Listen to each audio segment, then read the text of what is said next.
වැඩ බලන කාර්යවලින් ජල ජීවී වඩාලා මුළු ආහාර අධ්‍යයන ආශිර්වාදී අද දින යුටිලියා 20 ප්‍රධාන ආරාධිත අමතාන වශයෙන් මෙහි සැලෙන්නේ ආචාර්ය ලංකා වික්‍රමසිංහ මැතිණියනි. ඔබතුමියගේ සුවිශේෂී දේශනයේ සභාගතය හමුවේ තැබීමට යත්න ගෞරවනීය ආරාධනයයි මේ.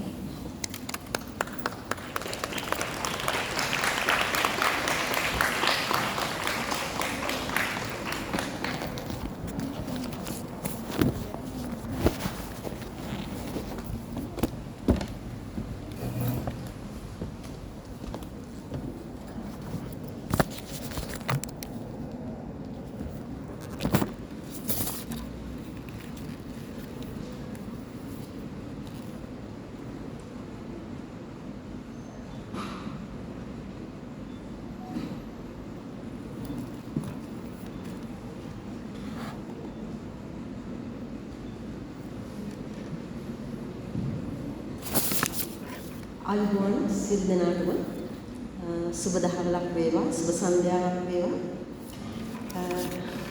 අද දවසේදී ඔයගලන්ගේ සාගර තේමා කරගෙන පරිසර නියමුවන්නේ සංවිධානය කරපු මේ වැඩසටහනට ආරාධනා කරාට ඉස්සෙල්ලාම බොහොම ස්තුතියි. එවනම් පළමුවෙන්ම මහාමායා බාලිකා විද්‍යාලයේ විදුහල්පතිනිය මම දැන් මේ ස්ථානයේ නෑ නමුත් එතුමිය අපි ගෞරවයෙන් සිහිපත් කළ යුතුයි. ශශිකලා සේනාධීර මහත්මිය, ඒ වගේම නියෝජ්‍ය විදුහල්පතිනිය මේ ස්ථානයේ සිටින හිමාලි සේනාධීර මහත්මිය, ඒ වගේම පරිසර සංගම බාර ආචාර්ය මහත්මිය අද දවස් තමයි දැක්කේ. දින කීපයක පටන්ම කතා කරනවා ඔබ සැරිසරේට ඊ රාත්‍රියේ ටිකක් කතා කළා. මහේෂි ගුණරත්න මහත්මිය ඇතුළු මහාමායා බාලිකා විද්‍යාලයේ ආචාර්ය මහත්මියනි, ඒ වගේම ආරාධිත පාසල්වල ආචාර්ය මහත්මියනි, ඒ වගේම විශේෂයෙන්ම ඌවෙල්ලස්ස විශ්වවිද්‍යාලයේ දැනුම් කමිටියේතරම ආචාර්ය දර්ශනී සිංහලගේ මහත්මිය, ඒ වගේම මධ්‍යම පරිසර අධිකාරිය නියෝජනය කරන මේ ස්ථානයේ සැබවිනි මහත්මයන් ඇතුළු සියලු දෙනාගෙන් අවසරයි ආරාධිත පාසල්වල සහ මහාමායා බාලිකාවේ සියලුම ආදරණීය දරුවෝ. ඉස්සෙල්ලාම කියන්න ඕනේ ඔයගලන්ට මේ ආරාධනය ලැබුණාම මම ඉතාමත් සන්තෝෂයෙන් බාරගත්තා. ඒකට ප්‍රධාන හේතුවක් තමයි අපි ඇත්තටම අපි ආමන්ත්‍රණය කරන්නේ ඔයගලන්ගෙන් පස්සේ එන දරුවන්ට. ඒ කියන්නේ මේ ආදරණීය ආචාර්ය මණ්ඩලයේ දුවදරුවෝ හදලා අපි ගාවට එනවා විශ්වවිද්‍යාලයට. මම හිතන්නේ ඒගොල්ලන්ගේ අවසාන ගුණ උගක් වෙලාවට පශ්චාත් උපාධි වලින් යන්නේ ඒගොල්ලෝ උපාධිධාරී වුණාට පස්සේ ඒ නිසා අපි වෙන්න ඕන අවසානයේදී ඉතින් ඕගොල්ලෝ හදලා ඉන්න කට්ටියට තමයි අපි උදව් කරන්නේ. ඉතින් ඒ නිසා නමුත් අපි මෑත කාලේනෝ හරියට හිතපු දෙයක් තමයි අපි ඒ අනුව ක්‍රියාත්මක කරලා තියෙනවා මේ ලංකාවේ. දැන් අපි ඉගෙන ගන්න දරුවෝ ඒගොල්ලෝ ඊළඟට යන්නේ පශ්චාත් උපාධි පාඨමාලා හදාරන්න ලංකාවේ හෝ පිටරට. එහෙම නැත්නම් ඒගොල්ලෝ එතනින් පස්සේ වෘත්ති අධ්‍යාපනයට යොමු වෙනවා. නමුත් මේගොල්ලෝ අපේ දැනුම ගත්තට අපේ මේ ශ්‍රී ලංකාවේ පාඨශාලාවල දරුවන්ට මේ දැනුම ලැබෙන අඩුයි කියලා අපිට හැඟිලා ගිහිල්ලා තිබුණා. අපි ඒ නිසා අතරම අපේ විශේෂයෙන්ම දැන් මම මේ වෙනකොට වැඩ කරන ජලජීව වගා දෙන අංශයේ අපේ දරුවෝ මේ මෑතකදී ආරම්භ කරා එක්වා ක්ලබ් කියලා එකක්. ඒගොල්ලෝ ඒ සංගමයෙන් ඒ ආශ්‍රිත පාසල්වල හුඟක් ඒගොල්ලෝ වැඩසටහන් දියත් කළා පාඨශාලාවල දරුවන්ට ඒගොල්ලෝගේ දැනුම ලබා දෙන්න. අන්න ඒ විදිහේ වැඩසටහන් වලට ඉතින් අපිට අවස්ථා කිහිපයක්ම ලැබුණා. ඒත් අපිට ගිලිහුණා ප්‍රතිගුණ කාර්යභාරයත් එක්ක පාඨශාලාවලට යන්න. නමුත් අපේ වැඩ පිළිවෙලක් තිබුණා. ඒ අතර තමයි අතම අපිට මේ වගේ පාසලකින් ආරාධනාවක් ලැබුණේ. ඒ නිසා අපි තාමත් සන්තෝෂ වුණා. ඒක හොඳ ආරම්භයක් කියලා. ඊටත් වඩා අතරම මහාමායා බාලිකා විද්‍යාලයේ කියපුවම අපිට ඉස්කෝලේ යන කාලේ අපිට තිබුණ පොඩි එක පැත්තකින් පොඩි ඇරියස් එකක් වගේ. එහෙම නැත්නම් පොඩි ගැට්ටුනේ කියන්නේ අපි ඒකට මෙහෙම කිව්වොත් අපි අර පොඩි මොකක්ද කියන්නේ කම්පිටිෂන් එකක් තරගයක් එක්ක තමයි අපි උත්තර කරේ. මම කුරුණෑගල මහින්ද බාලිකාවේ ඉගෙන ගත්තේ විශේෂ කරනකොට මොකද අර ඒ කාලේ දැන් සයන්ස් විෂය ධාරාවේ කට් ඔෆ් මාර්ක් එක තීරණය වෙනකොට ඔන්න අපි හිතනවා ඒක මොන මේ පැත්තෙන් කවුරු හරි මහාමායා නැත්නම් දාමරාජ හරි මේ පැත්තෙන් වැඩි වුණොත් ඔන්න එකක් දෙකක් මෙහෙම වැඩි වෙනවා කට් ඔෆ් මාර්ක් නැත්නම් කුරුණෑගලදී මොහොම. ඉතින් ඒ නිසා අපි බොහොම නමුත් ඒ කාලේ ඉඳන් බොහොම දැන හැදෙනු ප්‍රතිවිච්චි බොහොම ගෞරවයෙන් වැළඳගත්ත පාසල් වෙනවා. ඉතින් ඒ නිසා මම හිතන්නේ මේ සෙනඟඩගල පුරවරේ තාමත් ගෞරවයට පාත්‍ර වෙච්ච කීර්තියටපත් වෙච්ච පාසලක්. ඒකටත් අපි ගරු කරනවා ඇත්තටම. ඒ නිසා ඊටමත්ම සන්තෝෂ වෙනවා. ඉතින් පළවෙනිටම කියන්න ඕනේ මට කටහඬ මීඩියාවේ හරි සුමීරිය. ඒ අද පොඩ්ඩක් මේ මලකඩ වගේ තියෙන මේ දෙඩ වෙච්ච හින්දා. ඒ හින්දා පොඩ්ඩක් මේ කතා කරගෙන යනකොට කැස්සක් එහෙම ආවොත් සමාවෙන්න මම මේ ලොකු ලේන්සුවකුත් අරගෙන ආවා. හොඳද? මේක නැති කරගන්න බැරි නිසා අපි කොහොම හරි කතාව කරනවා කියලා හරි. දැන් මොකද? අපි මේ පරිසර දිනේ ඒ නිසා අපි මුහුදට යන්න ඉස්සෙල් පොඩ්ඩක් පරිසරය ගැන කියමුකෝ. අපි අහලා තියෙනව නේද? ලෝකේ සුප්‍රකට පරිසර නායකයෙක් තමයි සියගල් කියන්නේ. රත්න ඉන්දියානු නායකයෙක්. අහලා තියෙනවද? දුවතාලා. මම ආසයි වෙන කතාත් කරනවා නම් මගේ මේ නාලේ කටහඬ හරිම මටත් කතා අමාරුයි. මොකද කරන්නේ? හරි. අතතාලේ දන්නවා රත්න ඉන්දියානු නායක සියගල් කියපු කතාවක් තියෙනවා. හරි ප්‍රසිද්ධයි. මොකද්ද කිව්වේ? අහලා නැද්ද? මේ ගහකොළ ගැන කියනවා මේ ගහකොළ අපේ සහෝදර මේ අපේ රුධිරය මේ ඇලදොල ගංගා කියන්නේ අපේ රුධිරය අපේ සහෝදරයෝ මේ ගහකොළ කියන්නේ අපි මේව විනාශ කරොත් අපි නසන්නේ අපේ මුතුන් මිත්තෝ නේද අපේ මුතුන් මිත්තෝ කියලා. ඉතින් ඒක ඇත්තද කියන්නකෝ මට මෙහෙම කියන්නකෝ මම විශ්වවිද්‍යාලයට එනකොට හුඟක් වෙලාවට පළවෙනි දේශනේ දෙන්නේ මම. එතකොට අපේ ධර්මයට මම කියනවා දැන් ඔතෙන්ට ආවේ කොහොමද? දැන් විශ්වවිද්‍යාලයට එනවනේ පළවෙනි දවසේ දහසක් බලාපොරොත්තු තියාගෙන විශ්වවිද්‍යාලෙන් දිනෝපියල් ආවේ කොහොමද? තනියෙන්ද? ඒ ලෙවල් හරි මම පාස් වුණා මම පාඩම් කරා මම පිරිසමේ කකුල් දෙක දාගෙන ඉගෙන ගත්තා. දැන් මං ආවේ මං තමයි කරම එහෙමද? නෑ ඉපදුන දවසේ ඉඳන් බලන්නකො. ඉපදුනේ කොහොමද? පොඩ්ඩක් කෑ ගහගෙන හුස්ම අරගෙන හුස්ම ගත්තේ පරිසරයේ. කවුද එන්න උදව් කරේ? දෙමව්පියෝ. ඔතෙන් ඉගෙන ගත්තේ ගුරුවරු. ගෙදර හිටපු සහෝදර සහෝදරියෝ කැපකිරීම කරේ නැද්ද? මම හිතන්නේ නැහැ.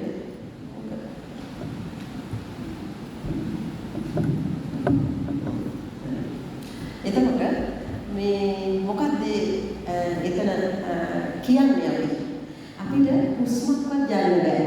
මේ බාහිර පරිසරයෙන් එහෙම නැත්නම් තව කෙනෙක්ගේ උදව්වක් නැතුව. ඒක තමයි ඇත්තම ඇත්ත.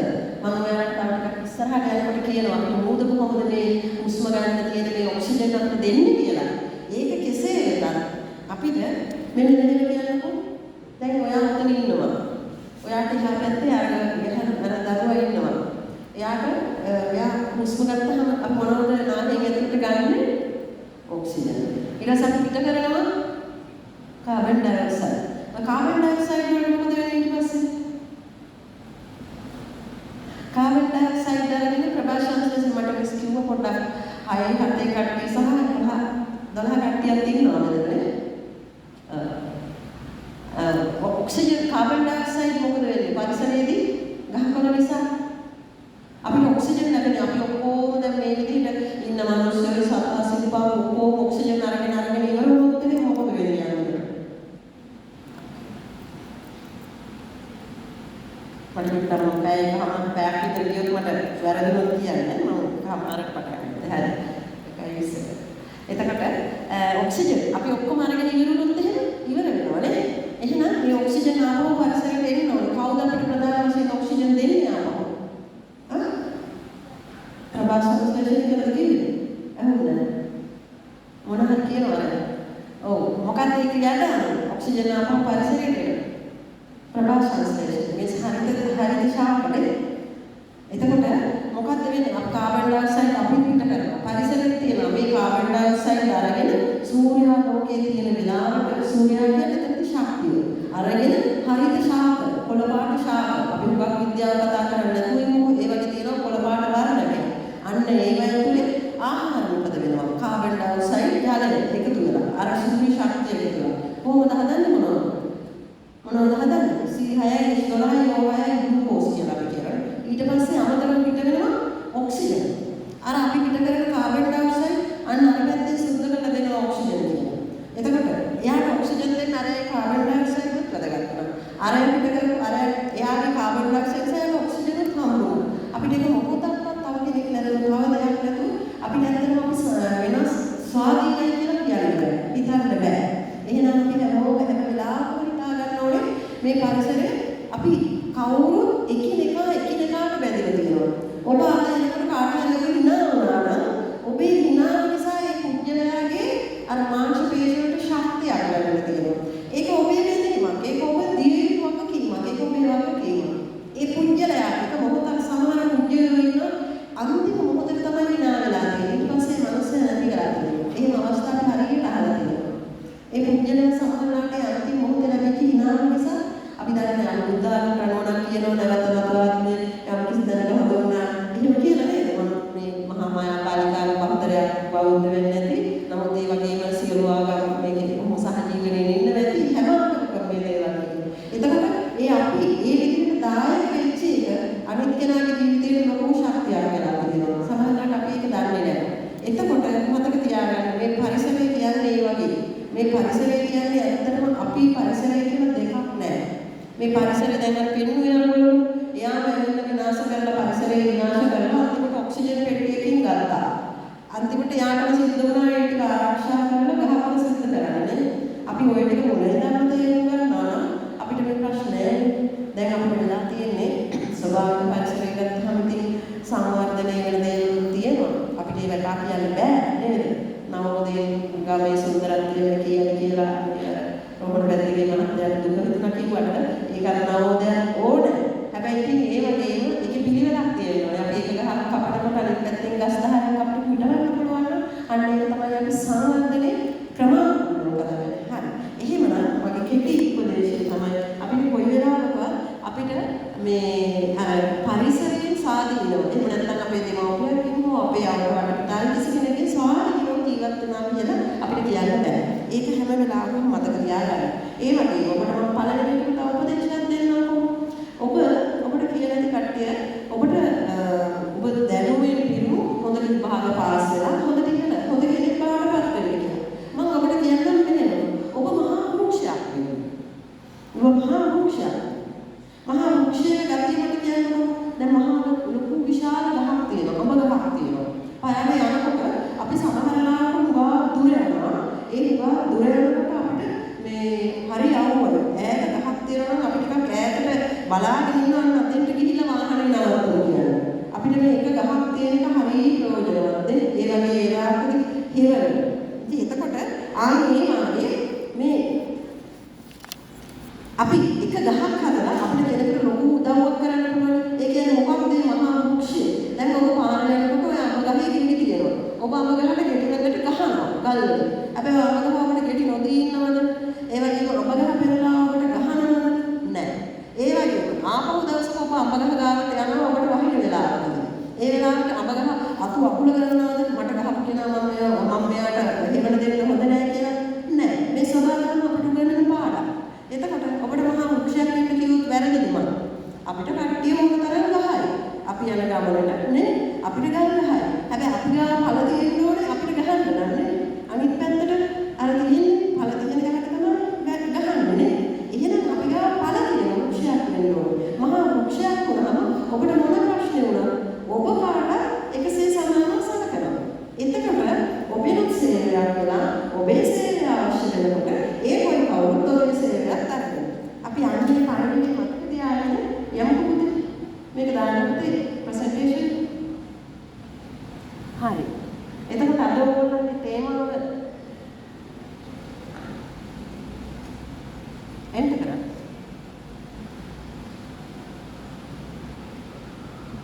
හරි. ඕෂන්. මොකක්ද ඕෂන් කියන්නේ? සාගරය ගැන අහලා තියෙනවද? අර දු කියන්න බෑ සාගරය ගැන සිංහ කවියක් කියන්නේ පොඩි කාලේ ඉඳන් මුහුද හරිනුයි. එයා තමයි මම කියන්නේ. එයාට තමයි. මුහුද ගැන කියන්න බෑ. වචන දෙකක් කියන්නේ වාක්‍ය දෙකක් කියන්නේ. මුහුද හරිනුයි මුහුද හරි හැඩයි හෝ ඔක කිවිල ඉස්සර. මම වෙනතන කතා කරන්නේ මෙහෙම නෙමෙයි අන්න කන්න හදන්නේ. නැත්තම් මම හරි. එතකොට මහා ජනපදයක් නේ මේ පෘථිවිය ගත්තහම මට පාරක් කරන්න බෑ නේද? ඔක දෙන්න පුළුවන්ද? බෑ. අතට රිමෝට් එක මට පුළුවන්.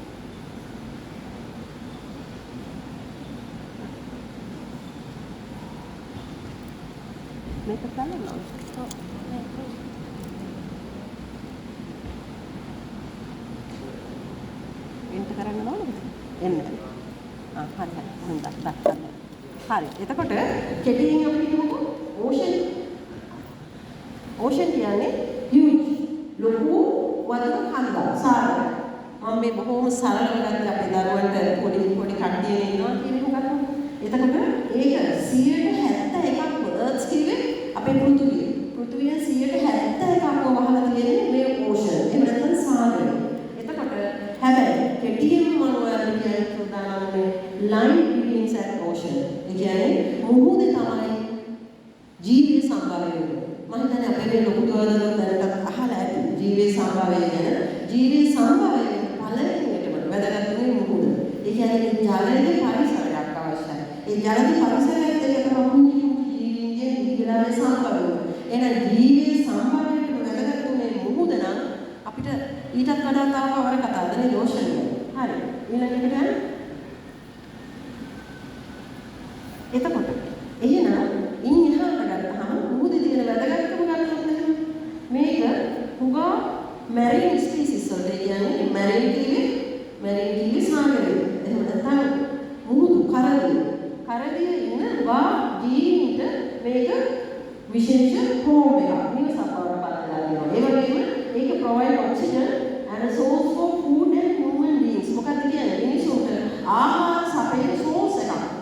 කෙලින්ම අපිට ආහාර ලබා දෙනා ප්‍රධාන ප්‍රභාවයක් තමයි මුහුද කියන්නේ. අපි බලමුකෝ ඒ ආහාර වල ඔයගොල්ලෝ දන්නවා තියෙනවා මොනවද මුහුදේ ගන්න ප්‍රධාන ආහාරය? මාළු. මාළු කන්නේ මොකටද? මාළුගේ මොනවද ප්‍රධාන අවශ්‍ය තියෙන්නේ? ප්‍රෝටීන්. very good. එතකොට අන්න ඒ සඳහා ෆිෂරීස්. එතකොට ෆිෂරීස් කියනවාම ෆිෂරීස් වල ඔයාලා දන්නවා මාළු වලනවා ඒ වගේ ඒ අවශ්‍යතාව පරමාර්ථ ශාලා ඕනතරම් වාක්‍යය අවස්ථාවනේ මුහුද අපිට දීලා තියෙන ප්‍රෝජන. ඒ වගේම කැප්ටිව් ෆිෂරීස් කියන්නේ ඒක. අපි මුහුදේ කෙලින්ම අල්ලගෙන යනවා. ඊළඟට කල්චර් බේස් ෆිෂරීස් කියනවාම මැරිකල්චර්. මැරිකල්චර් කියනවාම අපිට හුඟා පුළුවන් ඔය මුහුදු ආශ්‍රිතව අපිට මේ තියෙන මාළු ඉන්නවනේ. දැන් අපි මේ මාළු එකිනෙක වැඩිපුර අල්ලගෙන යනකොට මොකද වෙන්නේ? ඔය සම්පත් ඔය අහලා ඇති ඕවර් එක්ස්ප්ලොයිටේෂන් එක. අපි ඒවා ගන්න පුළුවන් ප්‍රමාණයට වඩා වැඩි ප්‍රමාණයක් අපි සූරා කරනවා කියන්නේ අන්න ඒ විදිහට අපි ගත්තොත් අපිට මේ අන්තිමට අපේ සම්පත් සීමිතයි. ඔයගොල්ලෝ දන්නව නේද? දැන් මිනිසාගේ වර්ධනය ගත්තොත් එහෙම ලෝකයේ වර්ධනයේ එක්ස්පොනෙන්ෂියල් growth එකක් තියෙන. ඒ කියන්නේ වර්ධනයේ අතිවේගයෙන් ලෝකයේ මානව ප්‍රජාතියේ වර්ධනය කියන්නේ වැඩිම කාලයත් සමග වේගයෙන් වැඩි වෙනවා මිසක් අඩු වීමක් නැහැ. එහෙනම් මිනිසුන්ගේ වර්ධනය වැඩි වෙනවා කියන්නේ ඒගොල්ලන්ගේ නම්බර එක ප්‍රමාණය වැඩි වෙනවා කියන්නේ ඉල්ලුවොත් ඒගොල්ලන්ට අවශ්‍ය කරන ආහාර ඇඳුම් ගන්න මේ හැමදේම මොකද වෙන්න ඕනේ? වැඩි වෙන්න ඕනේ. හැබැයි අපි දිගින් වර්ධනයේ සම්පත් අපි උපහා ගන්න ගිහිල්ලා අපි නැවත ගෝවෙන් ඉඩකඩක් හදලා දුන්නේ නැත්නම් ඒක සම්පත් අපි කියන්නේ සීමා සහිත වෙලා අන්න එතකොට ඔය වැන්නේ නියුට්‍රිෂන් අපිට එක රටවල් වල විවිධ උණතාවයන් යුක්ත දේවල් තියෙනවා. අපිට අන්න ඒ තත්ත්වවලට අපිට මුහුණ දෙන්න වෙනවා. එහෙනම් අන්න ඒකට හොඳ විකල්පයක් තමයි ඔය කල්චර් බේස් ෆිෂරීස් කියන්නේ. ඒ කියන්නේ අපිට පුළුවන් මුහුදේ ඒ මාළු දැන් එක තැනක තියෙන කඩේ ඒවල ඒතනේ අපිට පුළුවන් තව අපිට පාලනය කරන්න පුළුවන්. අර උදාහරණයක් ගන්න කෙනෙකුට පින්තූර තියෙන කේජස් හදලා ඒ වගේ වෙනම වාච කරන්න පුළුවන්. අවශ්‍ය ප්‍රමාණයට අපිට කැප්චර් කරන්නත් හරිය ලේසි එකතු කරගන්න. ඒ වගේ කරන්නේ මේ ඊට අමතරව ඕනමෙන්ටල් ෆිෂ් ඔයගොල්ලෝ ඕන තරම් දන්නවනේ. කවුද විසඳුරු මත්ස්‍යය ඔයගොල්ලෝ ඕන තරම් ඒවා වල හදලා නැතිනේ මුහුදේ ඉන්නවා. ඕනමෙන්ටල් ෆිෂ්. ඒ වගේම ඕනමෙන්ටල් ප්ලාන්ට්ස්. හරි ඊට අමතරව පර්ල් ඔයිස්ටර්ස් කියලා නේද දන්නවද? පර්ල් කියන්නේ මුතු බෙල්ලෝ ගාව හරිය වැදගත් එකක්. ඇග්‍රිකල්චර් වල විශේෂ වැදගත්කමක් තියෙනවා. ඒ වගේම සීවීඩ්ස් ගැන මම පොඩ්ඩක් ඉන්ට්‍රස්ට් නිසා පස්සේ කියනවා වැඩි. කොරල්ස් අපිට කොරල්ස් වල වැදගත්කම කියන්නේ දැන් හික්කඩුව. අපේ රටේ තියෙන හික්කඩුව හොඳ කොරල් තියෙන තැනක්. ඒ ප්‍රදේශයේ අපි ගන්න ප්‍රධාන විශේෂ වාසියක් කියන්නේ හික්කඩුව ප්‍රදේශයේ වැඩිපුර මේ පැත්තට යන්නේ කවුද? ටූරිස්ට්නේ. ටූරිස්ට් වල දැන් ඔයාලා ලංකාවේ දැන් මේ දවස්වල අපි හරියට කතා කරනවා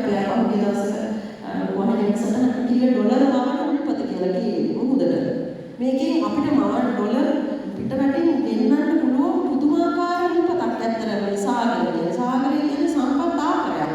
ඉතින් ඇත්තටම මම ස්තුතිවන්ත වෙනවා. ඔයගොල්ලෝ පරිසර දිනේදී සාගරය තෝරගත්ත එකත් ඇත්තටම. ඉතින් ඒ නිසා සාගරයේ නේද පිටයි. ඊළඟට නැවිගේෂන් කියන්නේ ඔයගොල්ලෝ දන්නවා රටවල් වලින් එක රටේ ඉඳන් විශාල වශයෙන් අපිට උගා ලෝකයේ විවිධ බොහෝ ඈත ප්‍රදේශවල ඉඳන් මේක වැඩිද? එයාලට අවහිරද? ඈත ප්‍රදේශවල ඉඳන්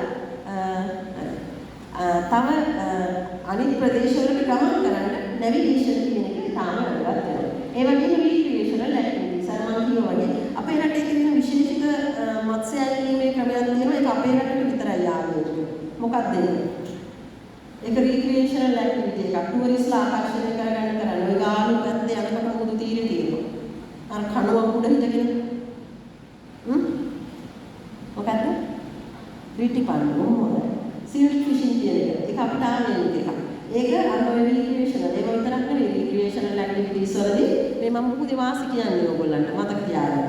එතකොට ඒ ඇක්ටිවිටීස් වලට ඔය ටික කඩුවේ කොරල් කරවරන්න යන එකත් එහෙම එකක්. ඊට අමතරව ඔයාලා දන්නවා ඇත සී සර්ෆින් නේ මුහුදු ක්‍රීඩා කියන ඕන තරම් තියෙනවා ඒ වගේ ඇක්ටිවිටීස්.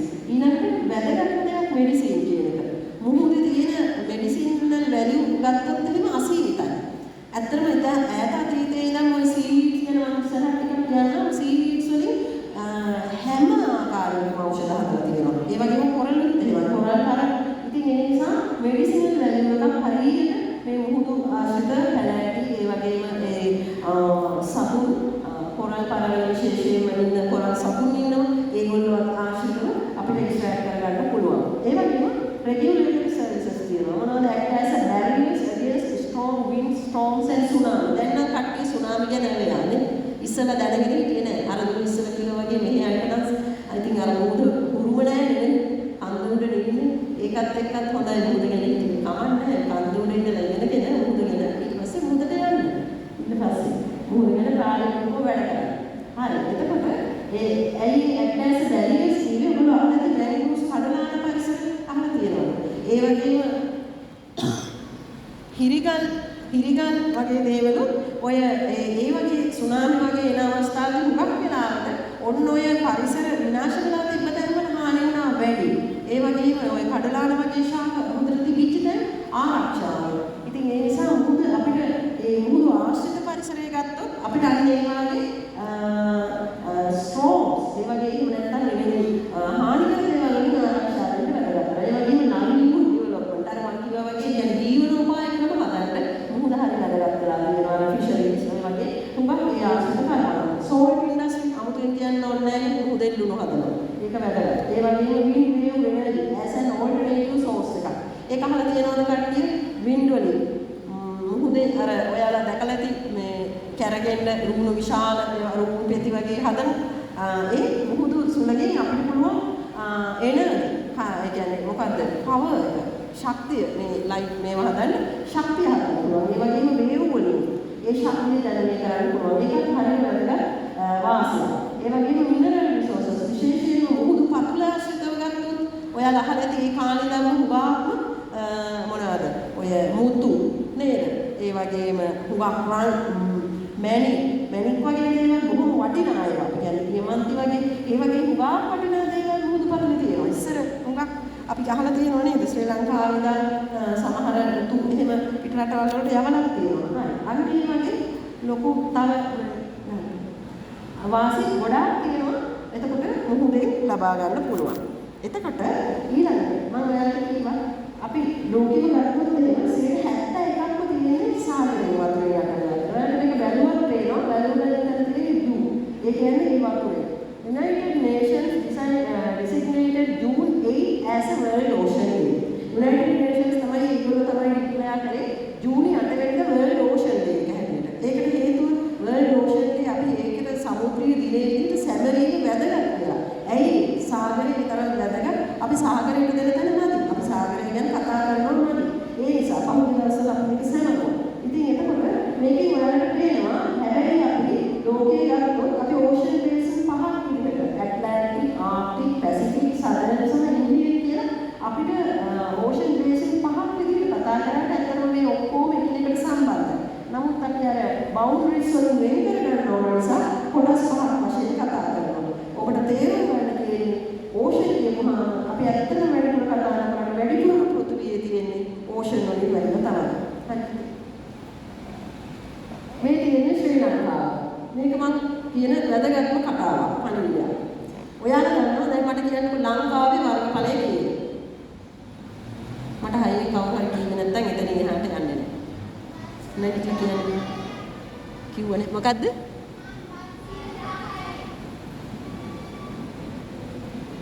ඇහෙන්නේ. හෙම්බිරිසන් කන ඇහෙන්නේ. කීයද? අර පුතා කිය. මෙයාට. ඔව්. ඇහෙන්නේ. ලංකාවේ වර්ගඵලය මං අහුවේ වර්ග කිලෝමීටර් 65500 610 හරි very good හරි හොඳයි 65610 දැන් ඔච්චරද අපිට ලෝකෙ මුල්ම වෙලා තියෙන්නේ කියලා හිතන්නේ නෑ මෙන්න මේක හොඳට මතක තියාගන්න මං කියන අනිත් කාරණා ඔක්කොම මතක වුණොත් මේක මතක තියාගන්න ලංකාව කියන්නේ ලෝකේ අපිට බලපුවහම චූටි තිතක් තමයි පේන්නේ හැබැයි අන්න බලන්න අපිට තියෙන මුහුදු පළසරේ මේ අපිට අයිති කොටස. අපිට නම් කරලා තියෙනවා ටෙරිටෝරියල් සී විදිහට අර වෙන්නේ කියන්නේ නෝටිකල් මයිල්ස්. ඒක පුතේ පොඩ්ඩක් වෙනස්. ලංකාව අපි දැන් ගොඩබිම මයිල්ස් කියන්නේ සතපුම් මණින ක්‍රමයට නෙමෙයි මුහුදේ මණින ටිකක් දිගයි ඊට වඩා. නෝටිකල් මයිල්ස් කියන මතක තියාගන්නකො. එතකොට එක්ස්ක්ලූසිව් ඉකොනොමික් සෝන් එක. ඒ කියන්නේ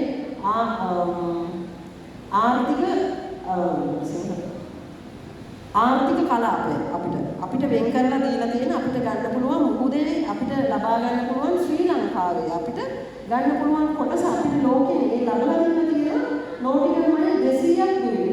ඒ කියන්නේ අපේ ලංකාවේ මෙතන කෙලවර ගත්තොත් එතන ඉඳන් නෝටිකල් මයිල්ස් 200ක් දුරට අපි දැන් අපි දන්නා අපි ඉන්නේ ඉන්දියන් සාගරයේ මැදනේ ඉන්නේ.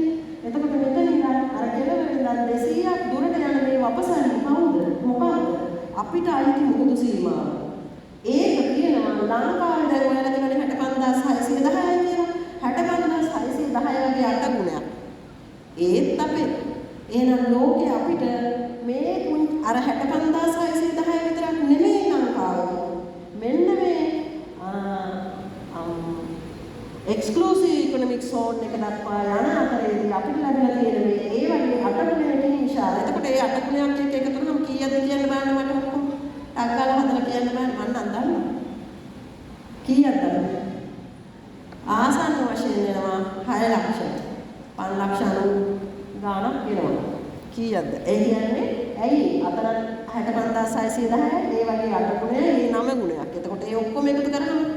එතකොට ඔන්න ඔය ප්‍රමාණයක් තියෙනවා අපිට ලංකාව කියන්නේ.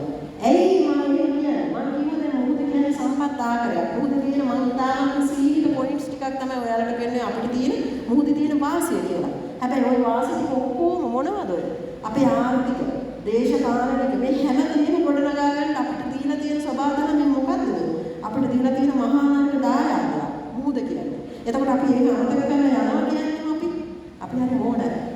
අපි ඒක අමතක කරලා යනවා කියන්නේ ඇයි? අපි ඇත්තටම මේක ඇතුලේ ඉන්නවා. නැත්නම් නෑ. අපි මුහුදෙන් නාවික කටයුතු කරනවා තමයි. අපි මුහුදෙන් දර වශයෙන් ඔය මත්ස්‍ය සම්පත නෙලා ගන්නවා තමයි. හැබැයි අපි ඕල්ටර්නේටිව්ස් වලට යන්නේ නෑ. අපි තමයි අපිට කරන්න පුළුවන් තව බොහෝ දේවල් තියෙනවා අපි කරලා නෑ. අපිට මේ පුංචි 65610 ඇතුලේ අවශ්‍ය කරන සම්පත් අපිට අවශ්‍ය කරනා වූ දේවල් වලින් බහුතරයක් වැඩිම ප්‍රමාණයක් අපිට මේ මුහුද හරහා ගන්න පුළුවන්. එහෙනම් මතක තියාගන්න ඊපස්සේ ලංකාව ලෝකයේ අපි පුංචි තිතක් කියලා කවුරු හරි කිව්වොත් කියන්න නෑ අපි පුංචි තිතක් නෙවෙයි මෙන්න අපේ වපසයි. ඊටත් අමතරව මම මේක වැඩි විස්තරයක් ඔයාලට කියන්නේ ඊටත් අමතරව දැන් අපිට තවදුරටත් යම්කිසි කොටසක් විග්‍රහ කරගෙන යනවා expected territorial seas after delineation කියලා ඉවරලා මීටත් වැඩි යම්කිසි කොටසක් තාම මේක legally declare වෙලා නැති නිසා අපි මේ කොටස අමතක කරමු. නැත්තම් අපිට තවත් කොටස් හරියක් ආයි තියෙනවා. ඕගොල්ලෝ නිකමට වගේ අහලත් ඇති. ඔය ඉන්දියාව සහ ලංකාව අතර කන්ෆ්ලික්ට් ඇති වෙනවා දීවර කට්ටිය අතර මොකද ඒගොල්ලන්ගේ සීමාව විදිහට එනවා මේගොල්ලන්ගේ සීමාව විදිහට. ඒ කෙසේ වෙතත් අතරම මේ බවුන්ඩරිස් මුහුදේ පේන්නේ නැහැ. අපිට පේන්නේ නැහැ මුහුදේ වැටවල් නැහැ. හැබැයි ඒවා අපිට ලීගලි ජස්ටිෆයි කරලා තියෙනවා. ඒ නිසා අපිට මේ ඩිස්ටන්ස් එක දැන් අපිට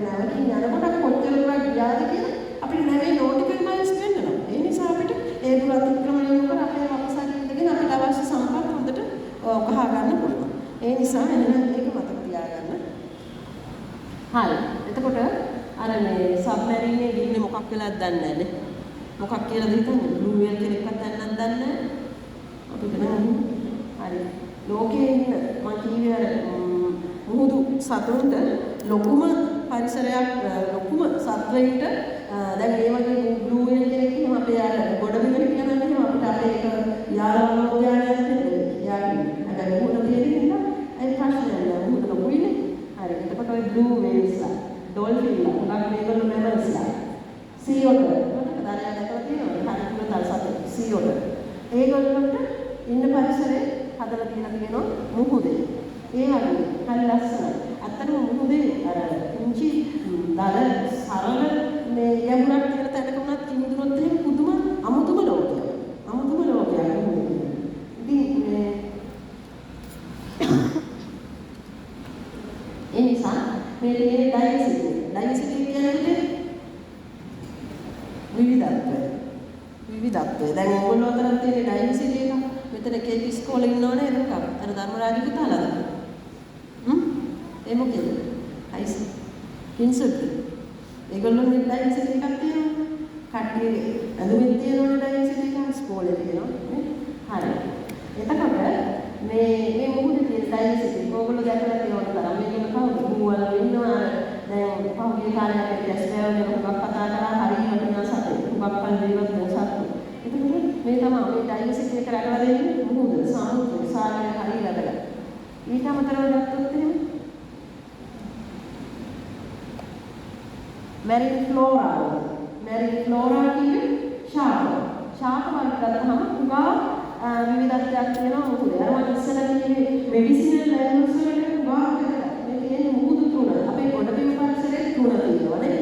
ඒ තනකොළ ඒ මුහුදු තුන. මේ වගේ උගා තුන ප්‍රධාන වශයෙන්ම ස්පීසිස් වර්ග 4කින් තියෙනවා. එතකොට මේගොල්ලෝගේ හරියට ඖෂධීය වටිනාකමක් තියෙන පැලෑටි තියෙනවා. ඉතින් ඕගොල්ලෝ ඉස්සරහට මේ දේවල් විදිහට ඉගෙන ගන්නවා සම්මත එහෙම මොනවද මේ වගේ තියෙන ඖෂධීය වටිනාකමක් තියෙන දේවල් කියලා ඕගොල්ලන්ට පරීක්ෂණ නිරීක්ෂණ නිගමන කරලා විද්‍යාඥයෝ කියන ලෝකෙට හදන්න දෙන්න ලොකු අවකාශ තියෙනවා. අර කියන්නේ මම අර කිව්වේ ඔයගොල්ලන්ට මැංග්‍රූව්ස් කියලා නැත්නම් කඩනාන අර බැරියර්ස් එකට ක්‍රියා කරනකොට දෙවෙනි තියෙන පින්තූරේදී එහාට තියෙන අර කෙළවර උඩ පින්තූරේ තියෙන විශාල ඒවට කියන්නේ ජයන්ට් යෝධ ප්ලාන්ට් එක. යමුණු මුහුදේ තියෙන්නේ. ඒවා ඇත්තටම මේ හුඟක් රටවල් වල ආහාරය පවා ගන්නවා. ජපානයේ, කොරියාව වගේ රටවල්. ඒ තියෙන්නේ සීරීස් කියනවා. මේ සීරීස් එක අපි ඉස්සරහට පොඩ්ඩක් බලාගෙන ඉන්න ඕනේ මන්දිය. හරි. දැන් එතකොට මම කියන්නේ සීරීස් ඔක තියෙනවා කියලා පොඩ්ඩක් මම ඉන්ට්‍රෙස්ට් නිසා අර මැක්කගේ කතාව වගේ දානවා. මේ එතකොට හුඟක්ම ලෝකේ ඔක්සිජන් ගත්තොත් එහෙම ඔක්සිජන් වලින් 70%ක්ම එන්නේ සීරීස් වලින්. එහෙම නැත්නම් අද මයික්‍රොස්කෝපික් මැක්‍රොස්කෝපික් බලනවා. ඒ කියන්නේ ඇහැට පෙනෙන්නේ චූටියයි. මැක්‍රොස්කෝපික් කියන්නේ ලොකුයි. අපේ ඇහැට පේන්නේ. එතකොට මයික්‍රොස්කෝපික් කියන්නේ ප්ලැනට් ඔය පුංචි ප්ලවාංග කියන්නේ අන්න ඒගොල්ලෝ. හැබැයි ඒගොල්ලෝ ගොඩාක් ඉන්නවා. එතකොට ඒගොල්ලෝ සම මේ සීරීස් කියන්නේ ඇහැට පෙනෙන කට්ටිය. මේගොල්ලෝ නිසා අර මම අර ඉස්සෙල්ලා කියපු සිද්ධිය වෙනවා. ඔක්සිජන්, කාබන් ඩයොක්සයිඩ් පිටකරන කාබන් ඩයොක්සයිඩ් උරාගෙන ජලය අරගෙන ඒගොල්ලන්ගේ තියෙන හරිත අප්‍රද වර්ණයට එක්ක ඒගොල්ලෝ ඔක්සිජන් නිපදවනවා. ඒ වගේම ඒගොල්ලන්ට නිපදවන්න අවශ්‍ය කරන කාබන් ඩයොක්සයිඩ් ලබා ගන්නවා වායුවෝනේ. වායුවෝනේ අධික ලෙස ඕගොල්ලෝ අහලා ඇති දැන් පරිසර උෂ්ණත්වය වැඩි වෙනවා. ක්ලයිමේට් චේන්ජ් කියලා කතා කරනවා. කාබන් ඩයොක්සයිඩ් අධික වැඩි වීම නිසා ග්‍රීන් හවුස් ගෑස් වැඩි වෙන ලොකු ප්‍රශ්න ගැන කතා කරනවා. අන්න එතකොට අපි කියනවා කාබන් ඩයොක්සයිඩ් සික්වෙස්ට්‍රේෂන්. සික්වෙස්ට්‍රේෂන් කියන්නේ අපි ලොකු දරුවෝ අහලා ඇතිනේ. ඒ කියන්නේ ඒවා ඇබ්සෝබ් කරගන්න ක්‍රමවේදයක්. එතකොට ඒක ස්වාභාවිකව නැචරලි ඒක කරන්න පුළුවන් ප්‍රධානම එකක් තමයි ඒ වැඩි වෙන කාබන් ඩයොක්සයිඩ් අඩු කරන්න පුළුවන් අවශෝෂණය කරන්න පුළුවන් ප්‍රධානම එකක් තමයි මෙන්න මේ මයික්‍රොස්කෝපික් ඇල්ගේ සහ ඒ වගේම සීරීස්. මේගොල්ලෝ මේව අවශෝෂණය කරලා පරිසරයක් කූල් කරනවා. ඒ වගේම විශාල වශයෙන් ඔක්සිජන් පිට කරනවා. අපිට ලොකු වාසියක් නේද? හරි. ඊට අමතරව series supports primary production levels that are 6 to 10 times greater than the most of intensive land-based agricultural systems. ඒ මොකක්ද කියන්නේ? සීරීඩ්ස් වලින් ඒගොල්ලෝ හුඟක් දුරට අර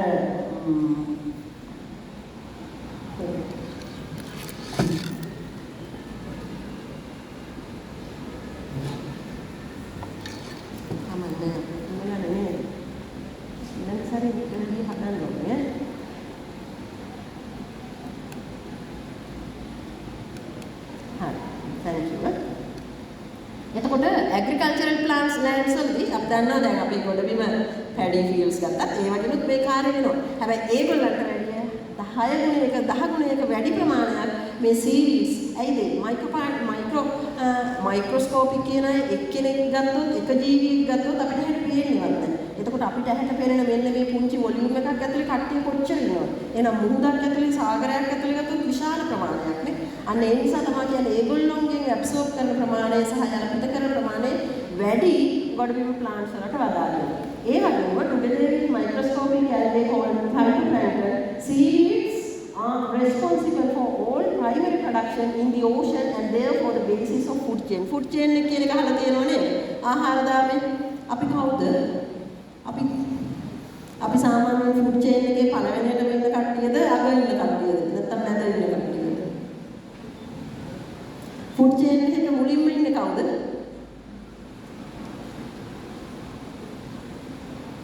ප්‍රභා සංශ්ලේෂණය කරන කට්ටිය. ඉස්තමල් උදේ ළමයි කියන්නේ. මේ ළමයි දන්නේ මම කියලා කියනවා මහා මායා බාලිකාවේ ළමයි food chain එක දන්නේ නැහැ කියලා. නෑ දන්නවා. හරි. එතකොට ආහාර දාමයක්. ආහාර දාමයක් කියන්නේ අපි මුලින්ම ආහාර දාමය අර මම ඉස්සෙල්ලම කිව්වේ අපිට ආහාර ලැබෙන්නේ නැහැ මේ ස්වභාවික ගහකට නැත්තම්. අපි කොච්චර කෙරුණු වුණත් අපි ගස් හිටෙව්වා, අපි ගස් කැපුවා. ඒ ගහ දෙන ආහාරය අපිට ආහාර හදාගන්න බෑනේ. ආහාර දාමේ පළවෙනි මුඛ මේ ගස්.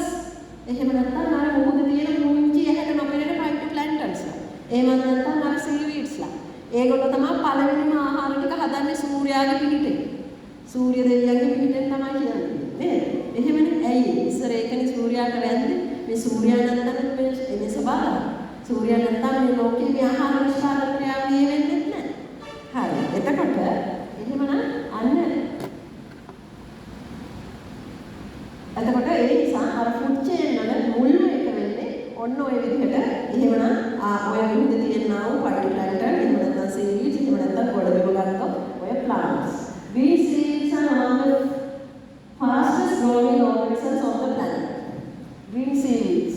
Seaweeds. ඒ කියන්නේ ලෝකයේ පෘථිවියේ වේගයෙන් වර්ධනය වෙන කට්ටිය ගත්තොත් එහෙම seaweed. For example, under optimal conditions the giant kelp අරම ඉස්සන පෙන්නවා. මේක ඉදරට පෙන්වන්න. විශාල ඒවා මුහුදේ ඇතුලේ හැදෙනා වූ තාමත් විශාල giant kelp කියන්නේ යෝධ plants. ඒවා හරිය වේගයෙන් වැඩෙනවා.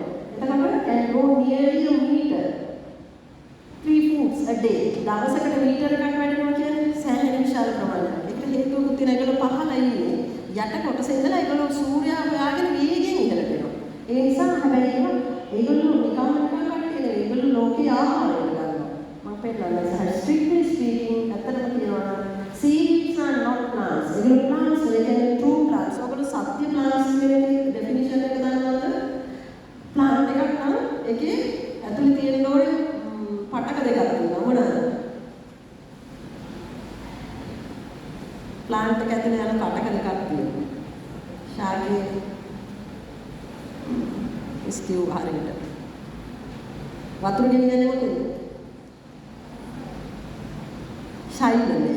ඒවට හොයාගන්නකො කට්ටිය. දැන් කියපු දන්නේ නැති ඒවා හොයන්න ඕනේ. ශෛලම පටකය. ඒකෙන් තමයි මුදුරල ඉඳලා උඩහට වතුර ගෙනියන්නේ. ෆ්ලෝයෙන් උඩ හදන පළදරුවන්ද කොළවල හදන ආහාර ටික පහළට ගෙනියනවා විදුවල යවනවා.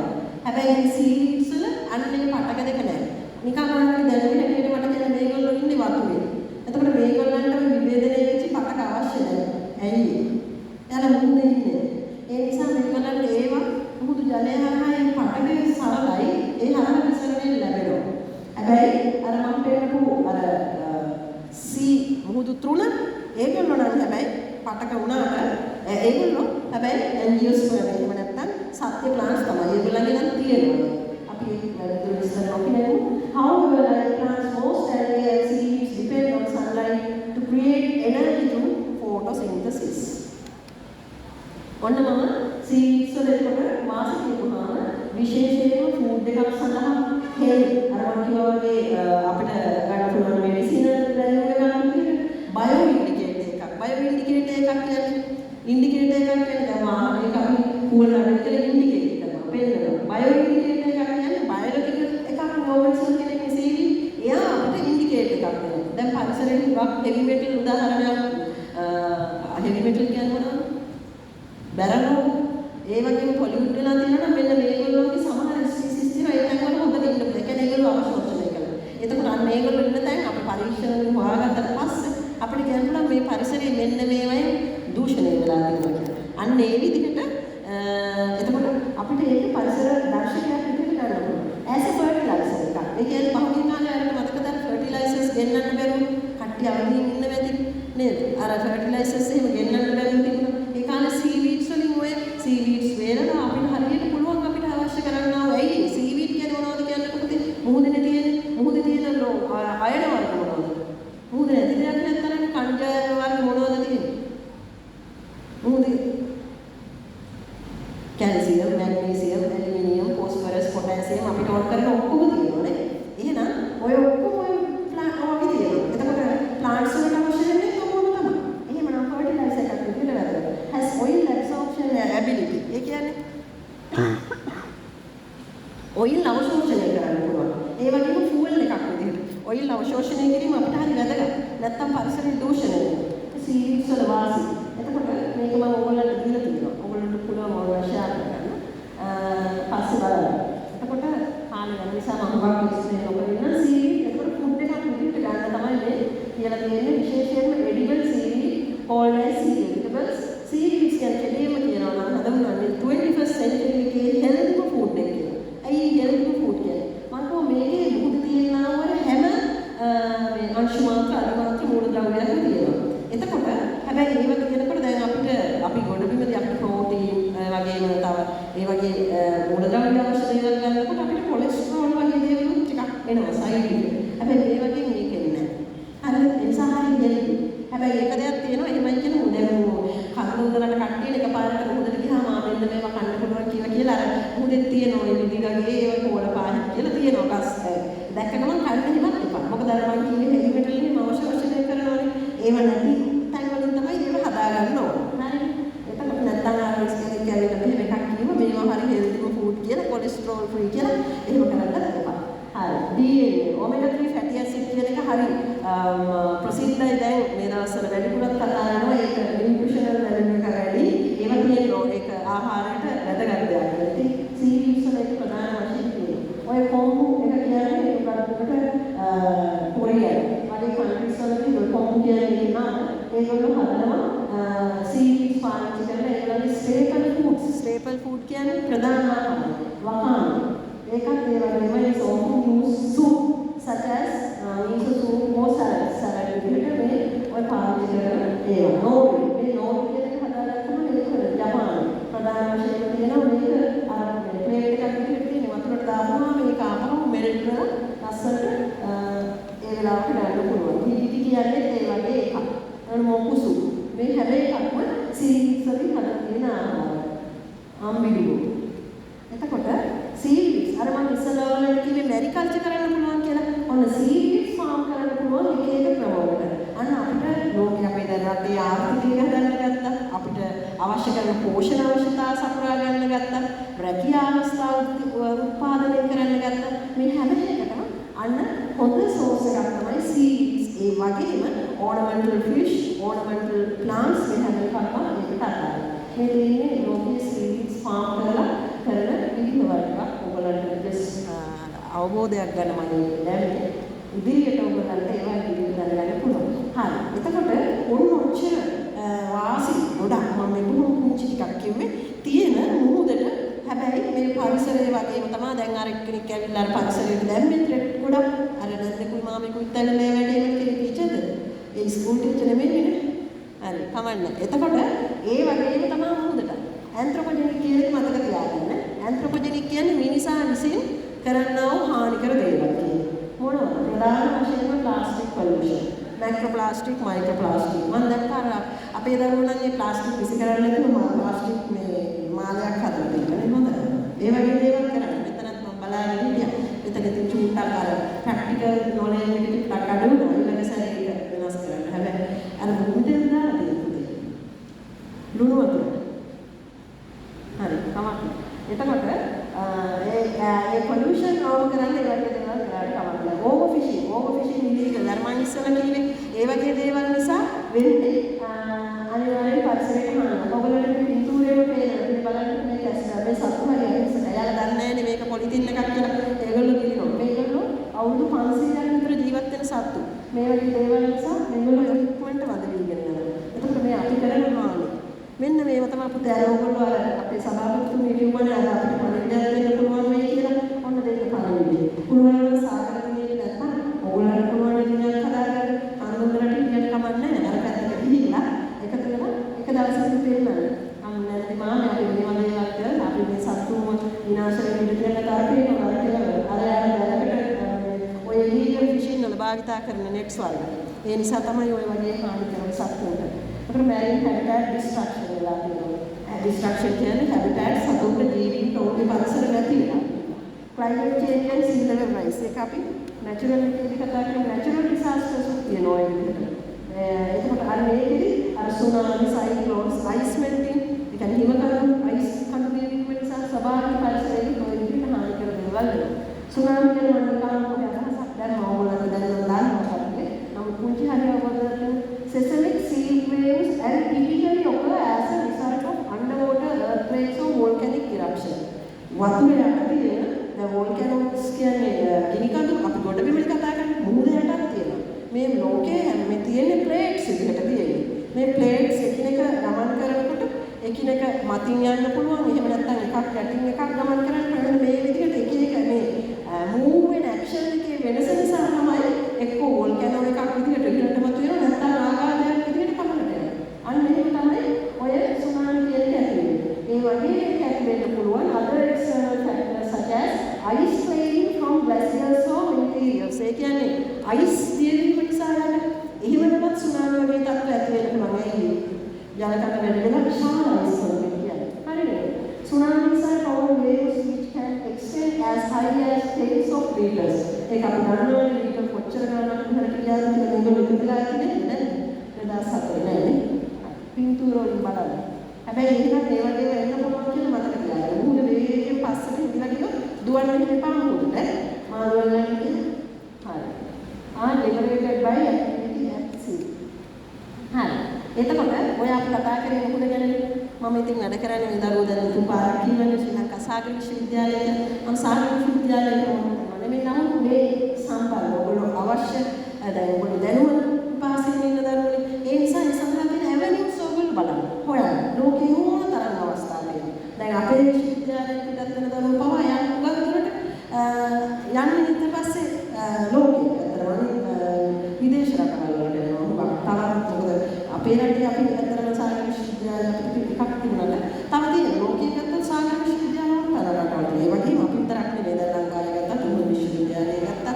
තව ජාපනයේ විශ්වවිද්‍යාල එක විශ්වවිද්‍යාලවල එක දීවර අංශවල පාඨමාලා තියෙනවා. එතකොට ඒ වගේ ඔයගොල්ලන්ට පුළුවන් මොනවද විද්‍යාන අධ්‍යයනය කරලා මැරින් බයොලොජි වල දරමන්කි මෙඩිසිනල් වැලියුස් තියෙනවා මොනවද මේ වගේ දේවල් අධ්‍යයනය කරන්න ඔයාලට මැරින් බයොලොජිස්ට් වෙන්න පුළුවන්. ඒ වගේ මැරින් සයන්ටිස්ට් වෙන්න පුළුවන්.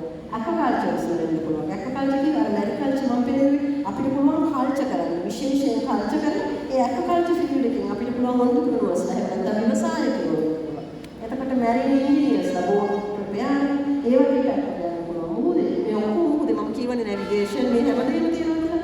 ඒ පැත්තට යන්න පුළුවන්. ඕෂනෝග්‍රැෆර්ස්ලා මුහුද සමුද්‍රීය ඒ කියන්නේ මුහුදේ වේව්ස් ඒ වගේ මුහුදු තරංග රළ ඒ වගේ ශක්තිය ඒ වගේ කරන ඕෂනෝග්‍රැෆර්ස් marine and coastal conservation ඒවා දැනගන්න පුළුවන්. marine transportation අතරම අපි ගත්තා මේ වගේ බහුතරයක්ම ඒ වගේ පාඨමාලාවක් තියෙනවා. ඒ වගේ විශේෂ අවස්ථා ඕන තරම් ඔබට අද ලෝකයට පුට්ටක් අතරම අපි එදා ඉගෙන ගන්නවා වගේ නෙමෙයි අද චුට්ටක් Google කරන ගමන් ඕන තරම් දැනුම සෝස් තියෙනවා. ඒවා ලබා ගන්න මාර්ග තියෙනවා. ඉතින් ඒ නිසා ඔබට මේ දේවල් හොයාගන්න පුළුවන්.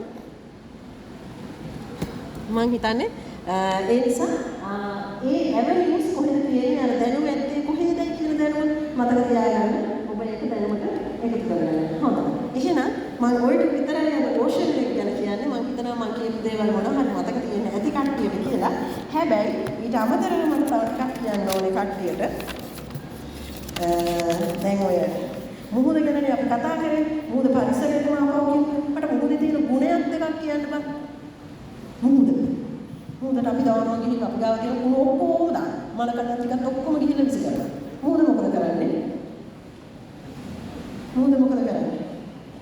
ඒ ඔක්කොම ටික බදාගෙන ගොඩ ගහනවානේ ඒ වගේ කුණු කොණ්ඩ ටික කියලා බදාගෙන ඉන්නවද? එහෙනම් ගොඩ ගහනවා. කිසිම කුණු කන්දක් තියාගන්න යා ගන්න. දෙනවා දෙන්න. ඕන තරම් දෙන්න මෙහෙන් දැම්මොත් අරහෙන් හරි කොහෙන්ද මේ නෝරින් දැම්මත් නදාගෙන වුණා නෑ. අපි කියමුකෝ බාල්ලෙන් දැම්ම කියලා අර පැත්තේ තිබුණා මලෙන් කොට ගන්නවා. බැලුවෝ. ඒ කුණු තියාගන්න. ඔයගොල්ලෝගේ ජීවිතවල අන්නේ. පුංචි දරුවෝ මල් වගේ දරුවෝ විශේෂයෙන් මම මේ බාලිකා පාසලට හරි ආසයි. අපි ඉගෙන ගත්තා. මොකද මේ අර බාලිකා ආවන් කියන්නේ අර සිංහලයේ තියෙන බෝධි හාරයේ පිටු වැලියු කියලා නේ බාලිකාලෝකේ බලවුණොත් මුළු ලෝකෙම අඳුරනවා. ඒක ඇත්ත කියලා දන්නවද? ඇයි එහෙම වෙන්නේ? බාලිකාවක් කියන්නේ පිටින මලක් නේද? එතකොට අපි පුතාලා මතක් කරනවා ඉස්සෙල්ලා. ඒගොල්ලෝ ගැන කියලා දෙන්න එපා. මේගොල්ලෝ ආරාධනා කරේ යාළුවට කතා කරලා හරියන්නේ නැහැ. මම කිව්වේ එහෙම නෙමෙයි. ඒගොල්ලන්ටත් ඒ වගේ කියන තියෙනවා. ඇයි මේ මාතෘත්වය මේ මාත්‍රේ මේ පුංචි කාලේ ඒක ඒ මානසිකත්වය මම හිතනවා අපේ මේ ආදරණීය ගුරු මෑණිවරු ඒ මානසිකත්වයේ දරුවන්ට පුංචි කාලේ ඉඳන් ලබා දීලා ඇති. ඉතින් ඒක තමයි ඇත්තටම හරි වටිනාම දේ. ඉතින් ඒ නිසා ඒ විදිහෙන් බලන්න ඕනේ. එතකොට ඒ අනිත් දරුවන්ට එන්නේ පුතාලා ඒගොල්ලෝ බලන්න ඕනේ ඒ විදිහට. මේ අපි එකිනෙකාට ගෞරව කරන්න ඕනේ. එකිනෙකාට ආදරය කරන්න ඕනේ. එකිනෙකාගේ විශේෂත්වය විශේෂ විදිහට හඳුනා ගන්න ඕනේ. ඉතින් ඒ නිසා අනිත් අතට මම අර කිව්වේ ඉතින් ඒ නිසා ඕගොල්ලෝ අර ඉගෙන ගන්න පුංචි කාලේ ඉඳන් Taman මේ කුණු තියාගන්නද අර අපි ඉගෙනගෙන ඉන්න ඉස්සෙක් ඉන්නවා. ඉස්සෙක් ඔක්කොම ඔළුවේ තියෙනවා. අපි සමහරවිට කවුරුහරි ටිකක් කරද්දී දැන් මට නම් සබ්බාක් වෙලාවට අමතක වෙනවා ඇත්තටම. අද මන්නත් පස්සේ ඊට ගිහිල්ලා හායි කියලා කතා කරනවා ඊට පස්සේ අර මේක මතක තියාගෙන හිටපු යාළුවා මට බයින මේ මතක නැහැ කියලා ඉවරලා. එයා තරහ වෙලා ඉතින් ඇත්තට ඒක හිමු වෙනවා. ඉතින් අර වැඩේ තියෙන ඉස්සර මම කියන්නේ මට ඉස්සෙක් වෙන්න බැරුණා කියලා අර ඔළුවේ අමු තියාගන්න වෙනවා. එහෙම නෙමෙයි ඒක හරිය ලේසි. අමතක කියන්නේ කුණු තියාගන්න එපා. සමහරලාට දැන් අපේ ගුරුවරු අපිට හරිය ආදරෙන්නේ. දැන් ගුරුවරු සමහරලාට අපිට තරවටට කරනවා. ඇයි තරවට කළ කියන්නේ මොහොම හොතර සංවර වෙන්න එපා. අසංවර වෙන්න. විනීතව හැසිරෙන්න එපා. අවිනීතව හැසිරෙන්න. එහෙම ගුරුවරු ගහන. ඒව කියලා. නෑනේ. එන ඉතින් ගුරුවරයෙක් තමයි තරවට කරපුවාම දෙයියන්ට වගේ ගරු කරන වදින්න ඕනේ නැද්ද? මාව අද මෙතන මේ විදිහට නිවැරදි කරපු නිසා තමයි මම ඉස්සරහට යන්නේ නිවැරදි කෙනෙක් විදිහට කියලා. අන්න ඒ වගේ ඒ ගෞරවය තියාගෙන ඉස්සරහට යන්න ඕනේ. කුණු තියාගන්න එපා. ඒ වගේම මුහුද කියන්නේ ගැඹුරට යන්න අර මම ඉස්සෙල්ලා කිව්වා වගේ ගැඹුරට යන්න තමයි ඒකේ වටිනා සම්පත් වෙන්නේ. තමන්ගේ ජීවිතේත් ඒ වගේ කරගන්න. අත පිටින් බලනවා මා පොඩ්ඩක් නඩලගේ දුන්නා තමයි. හැබැයි තමන්ගේ අභ්‍යන්තරේ පොත වැලියුස් හදාගන්න ඕනේ. අස්සරට අපිත් හැමදේම කරා. ඉස්කෝලේ යන කාලේ හැමදේම කරා. මේ ලෙවල් කරනවා කියලා ඔක්කොම අතහරින්නත් එපා. අත්‍තරම මේ ඔයාලා ලැබෙන දැන් මේ පරිසරවලට මම පරිසරවලට ගන්නයි අපි තාම ටිකක් බෑන් යනුවනේ පිළිලා කරලා ඒ හැම එකම කරන්නේ. ඒ හැම එකම විශේෂිත හැකියාවක් ලැබෙනවා. විශේෂිත අවස්ථාවක් ලැබෙනවා අපේ ජීවිතේට. එතකොට ඒ හැම එකක්ම ප්‍රයෝජනෙට අරගෙන ඔබේ ජීවිතේ සාර්ථක වෙනවා. අර අපේ කැම්පස් එකේ ඉස්සර අපි මහාචාර්ය කෙනෙක් ඉස්සර කෙනෙක් හිටියා. මම ඉස්සරගේ නම කෙනෙක් කිව්වත් කමන්නේ. එතකොට ගෞරවයක් මේ රුහුණේ මම ඉගෙන ගත්තා. එතුමා අපිට දැන් කතා කරලා දැන් ස්පෙෂල් කරනකොට අපි කතා කරලා තියා කියන්නේ යා කියන වචනයක් ගන්න යනවා. මම විතර අපිට කරන්නේ ගෲප් එකේ. අපේ කට්ටිය මට බයි නොසල කියන එක දවසක් සර්ජරි කියන නමන්නේ ආත්මකාමී. දැන් අපේ කට්ටිය මුන් දිහා බලලා මම සර්ජරි කිව්සේ මොකද මම වැරදිද? නෑ ආත්මකාමී. ඊට පස්සේ ආයෙත් කියනවා. ඊට පස්සේ අපිට මොකක්ද ආත්මකාමී කියන්නේ කියලා සරහනවා දැන්. සරමා කියන උත්තරද අපි කියන තිස්ස ආත්මකාමී වෙන්න එපා කියන්නේ පරාර්ථකාමී නෑ. පරාර්ථකාමී වෙන කිසි කෙනෙකුට බෑ ආත්මකාමී නොවුනොත් කියන. හරිද කතාව? අර්ථකාමී කරගන්න මම යන්නේ සර්ජරි විදිහට කියන්නේ. මගේ මේ කබල් සද්දේ තමයි අපසෙට් අද. ආත්මය අර්ථකාමී කරගන්න. ඒක ඇත්තම ඇත්තයි කියන්නේ. මොකද අපි දැන් මම මේ බෞද්ධ ආගමට විශේෂිතව සලකන අපි දැන් අපේ ආගමේ හැටියට ගත්තොත් බුදුරජාණන් වහන්සේ බුදු වෙමි අරමුණට කරන්නේ තමුන්ගා රුපියල් 10ක් නැතුව තව කෙනෙකුට 10ක් දෙන්න පුළුවන්ද? බෑ නේද? දැන් අනේ පව් මෙයා හරි පව් කික කොච්චර හිතේ කියලා තමයි නැත්තම් මොකද කරන්නේ? තමුන් මේක සම්බන්ධ වෙලා ඉන්නවා. ආත්මය අර්ථකාමී කරගන්න කියලා කියන්නේ. එතකොට තමුන් මේ ඉගෙන ගන්න කාලේ ඔයාලගේ කාලේ. ඒ කාලේ ලබාගත යුතු හැම දෙයක්ම එක්ස්ට්‍රැක්ට් අර ගුරුවරුන්ගෙන් පවා සියලු දේවල් උකහා ගන්න. උදුරා අරගෙන ඒවා තමුන්ගේ යහපත පිණිස යොදා ගන්න. දෙමව්පියෝ දැන් ඕගොල්ලන්ට වියදම් කරලා ඔයාලා වෙනවනම් ඕගොල්ලන්ට විපහදම් කරලා. දැන් ඉස්සෙල්ලාම කියලා දෙමව්පියන්ට සලකන්න කියලා මේ වෙලාවේ ඉස්කෝලේ යන්න නැතුව මම උදව් කරන්න එන්නම් කියලා ඉතින් බෑ. මේකට යම්කිසි කාලයක් එනවා පුතේ. ඒ කාලෙනකන් අද දෙන්න ඕන දේ තමයි අද එයාලා බලාපොරොත්තු වෙන ඕගොල්ලන්ගේ ඔයාලා හොඳට ඉගෙන ගන්න එක. ඒක දෙන්න. මේ විශ්වය කියන්නේ ගනුදෙනුවක්. අපි ගන්නවා දෙනවා. ඒක තමයි පැවැත්ම. එතකොට මේ කාලේ තමුන්ගේ අර නිසි අවස්ථාවේදී තමුන්ගේ නිවැරදි භූමිකාව තෝරගන්න. ගෙදරදී ඔබ දරුවා. මෙතනදී ඔබ ශිෂ්‍යයා. ඔබ පරිසමාජයේදී යම් කිසි තැනකදී ඔබ සමහර විට දෙන නායකයෙක් වෙන්න පුළුවන් එහෙම. ඒ තැනදී නිවැරදි භූමිකාව. මෙතෙන්ට අන්න ලොකු පුතා වෙලා හරියන්නේ පුදු වෙලා හරියන්නේ නැහැ නේ. වැඩ පිළින වෙලා මට ඕක ගාලා නැහැ කියලා අම්මා කියනකොට ඒක විදිහ. හැබැයි වැඩ පිළින වෙලා හරියන්නේ අන්න ඒ වගේ භූමිකාවක් තේරුම් ගන්න. තමුන්ට ඒ හැම තැනකදීම උකහා ගන්න තියෙන දේ ඉතාමත්ම ගෞරවයෙන් සත්භාවයෙන් උකහාගෙන ආත්මාර්ථකාමී කරගන්න. එහෙම කරගෙන පරිපූර්ණ වෙන කෙනෙකුට තමයි පරාර්ථකාමී කෙනෙක් වෙන්න පුළුවන්. ඒක අපි අත්දැකීම් වලින් දැන් අපේ මේ වෘත්තීය අත්දැකීම් වල හරහා අපි දකිනවා සමහර වෙලාවට පිරුණු කලේ හෙල්ලෙන්නේ නැහැ කියනවා වගේ සමහර ලාවට අර ඒ විදිහට එක් තැන්වලදී පුරව ගන්න බැරි වෙලා අඩුපාඩු වෙච්ච අය සමහර තැන්වලට ගියපුවාම ඒවා ඒ තැන්වලින් පිට වෙනවා. එතකොට ඒක සමාජයට කරදරයක්, පිළිලයක්. ඒවා ඒ කියන්නේ එහෙම නැතුව ඔබ අඩුපාඩු නැතුව ඔබ යහපත්ව තමුන් මං කියන්නේ මේ පරිපූර්ණ සර්වඥ සර්ව සම්පූර්ණ කියන එක නෙමෙයි මේ කියන්නේ. ඔබට ලැබෙන අවස්ථා ඔබ සාධනීය විදිහට උකහා ගන්න. උකහාගෙන ඔබගේ ශක්ති ප්‍රමාණයෙන් ඔබ යහපත් පිරුණු කලයක් වෙන්න. එහෙම වුණාම ඔබව පසු කරගෙන යන කෙනෙකුට ඔබ කවදාවත් ඊර්ෂ්‍යා කරන්නේ නැහැ. ඔබ ඒ ගමන අවුරන්නේ නැහැ. ඔබත් පුළුවන් නම් ඒ වගේ ඒක ටාගට් එකක් කරගෙන එතනින් ඉස්සරහට යන්න නැත්නම් මේක අර පූර්වාදර්ශයක් කරගෙන යන්න. එහෙම නැති වුණාම වෙන්නේ සමාජයට හරීම කරදරයක්. යම් කිසි කෙනෙක් අපිට ඕන තරම් ඔයගොල්ලෝ උදාහරණ දැකලා තින්නවා. දැන් මේ පුංචි දරුවන්ටත් තේරුම් ගන්න මම කියන්න පුළුවන් වෙන්නේ ඇති කියලා මම හිතනවා. ඒ කියන්නේ ඔබ හොඳ දක්ෂයෙක් වුණාම ඔබට හිතෙන්නේ නැහැ තව කෙනෙක්ගේ මග අවුරවන්න. එහෙනම් ඔබ ආත්මය අර්ථකාමී කරගන්නවා කියලා අදිෂ්ඨාන කරගන්න. ඒක ඉතාමත්ම වැදගත් දෙයක්. ඊළඟට වෙරළ කවදාවත් මුහුද වෙරළ ඉක්මවා යන්නේ නැහැ නේද පුතේ? ඔය සුනාමිය ආවා. හැබැයි සුනාමිය ආවෙත් සබාදහම බලන් ඉඳලා සමහර ලාවට උහුලන්න බැරි වුණාම පුංචි පොඩ්ඩක් හොල්ලනවා. චුට්ටි මේ පොත්තක් තමයි ඔය සබාදහම හෙල්ලුවේ අපිට සුනාමිය කියලා මහා කන්දක් වගේ දැවුනට. ඒ ඇරෙන්නේ ඒක මහා මේ අවුරුදු ගානකට 100 ගානකට අපි කලින් අහලා තියෙන්නේ නේද? විශාල මහදේවික එක. ඉතින් ඒක අපි හිතමු ඒක අසාමාන්‍යයි බොහොම කලාතුරකින් ඒ ඇරෙන්න මොහොත කවදාවත් වෙරළ ඉක්මව යන්නේ නැහැ. කොච්චර අරහෙන් නටාගෙන උඩ පැනගෙන රැන්නාම ගාන්න මෙතන හැරෙන්න දැන්පත් වෙලා යනවා. ඒ වගේ අර මම ඉස්සෙල්ලා කිව්වා ඔබ ඉන්න තැන වපසාරි ඇතුලේ ඔබ එතන ඉක්මව යන්න දන්න එපා. ඔබගේ ගුරුවරු මේ ස්ථානයේ මේ ඉන්නේ ඔබේ මාර්ගෝපදේශ. ගුරුවරුන්ගෙන් දැනුම අරගෙන ගුරුන්ගේ ගුරුවින්ට යන ගමන ඔබ යන්න. ඒක තමයි මේ ගුරුවරයාගේ ආශිර්වාදය. හැබැයි මෙතන ඒ ගුරුවරයා කියන දේ අහගෙන ඔබ එතන ඒ මඟ ගියේ නැත්නම් ඔබට අතෙන්ට යන්න බෑ. ඒක හරියට අර මුරුංගගහේ කතාව වගේ ඒක විතරක් කියලා නවත්තන්න. මුරුංගගහේ කතාව අහලා තියෙනවා කට්ටිය. මුරුංගගහ ඔන්න මේ හරි මම හිතන්නේ මම පැයක් ගන්න 59යි. මේ මුරුංගගහේ කතාව ඔන්න දැන් මුදලාලි ඉන්නවා. මුදලාලි කියන්නේ මේ සාමාන්‍ය මිනිස්සෙක්. ඒ ඉස්සරහ පොඩි මුරුංග පැලයක් තියෙනවා. රස්සාවකුත් නැහැ. හිත ඉන්න මොකද්ද?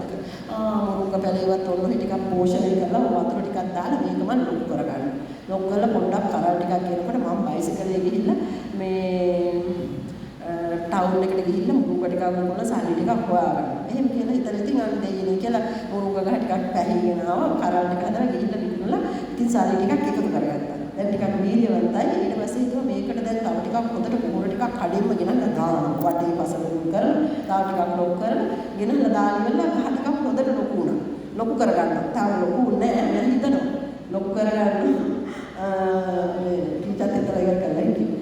ඊට පස්සේ ලොකු කරලා ඉවරලා මම ඊට පස්සේ දැන් ඉතින් මට තව ටිකක් මේ දැන් ගහ ලොකුයිනේ එකපාර කඩන්නත් බෑ. ගොඩක් කඩලා කවුරු හරි ගෝලයකුත් දාලා කඩලා දැන් ඉතින් තනියෙන් යන්නත් බෑ. පොඩි ඔය ලොරි කට්ටක් ගන්නවා. ලොරි කට්ටක් අරගෙන මම ගිහිල්ලා ඉවරලා මේ ටවුන් එකට පොලේ ගිහිල්ලා ඔය ටික විකුණලා එනවා. එතකොට ඉතින් මට දැන් නිකන් සල්ලි තියෙනවා. කට්ටියක් ඉතින් මට දැන් මුදලාට කියලා කියන්නේ. ඊට පස්සේ ඉතින් පොඩි තරම් තියෙනවනේ ගමේ. දැන් ඉතින් මට කලදවසක් තමයි මම කසාදයක් කරගන්න. කසාදයක් කරගෙන මේව බර වෙන්නේ නැහැ නේද අපේ දරුවන්ට. එතකොට කසාදයක් කරගෙන මම කියන්නත් ඕන. අපි දැන් ඔව් එතකොට ආයෙහින්දා ඊට පස්සේ දැන් මම නෝනත් එක්කගෙන එනවා. මේ ලෝරිය ඉස්සරහ නෝන වාඩිකගෙන මම නිකන් උදාහරණයක් එනවා පැදගෙන. එනකොටම අප්පට සීලේට්ටුවෙන් ඇතුළට එනකොට මුරුංග ගහ මේක තිබුණොත් මම ලෝරිය ගේන්න කොහොමද කියලා සිහිනනොතන ඇවිල්ලා කැපුණු මුරුංග ගහ. තේරුණාද?